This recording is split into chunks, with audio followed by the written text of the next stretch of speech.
সিলেট থেকে বাস এখন আইছে, বাস আইয়া এখন সিএনজিরে দিয়া মারছে, সিএনজিরে দিয়া মারা রোডর বার ফালানি বাদে জাগাত অলরেডি মানুষ দুগু মারা খাইছে জাগাত টাইনা বা করছি। তিনজনের অবস্থা বেশি খারাপ, তার তিনজনের দিছি গাড়ি তুলে মেডিকেল, উসমানী মেডিকেল। আর পোস্টার যাত্রী এরারে মাথাইছিলাম আমি, এরারে বাঁচাইছি আমি গ্লাস ভাঙ্গা, এরা মাথাইলে ড্রাইভার আসিল ফোন। হাইওয়ে রোডের জালালপুর প্রাইমারি স্কুলের সামনে আজকে বাস এবং সিএনজির সরাসরি সংঘর্ষ হয়।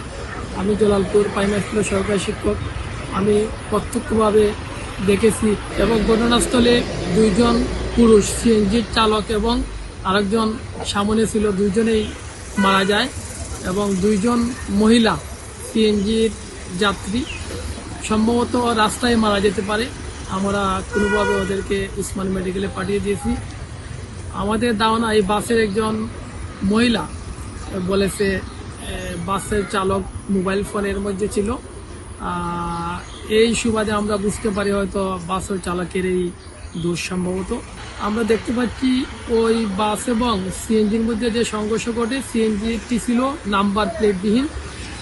এটাও আমাদের দেশের যে প্রশাসনিক বা রোডে যারা দায়িত্ব, হাইওয়ে পুলিশ যারা আছে, তারা সুনজর থাকার প্রয়োজন ছিল। একটা সিএনজি নাম্বার প্লেটহীনভাবে কিভাবে হাইওয়ে রোডে চলে।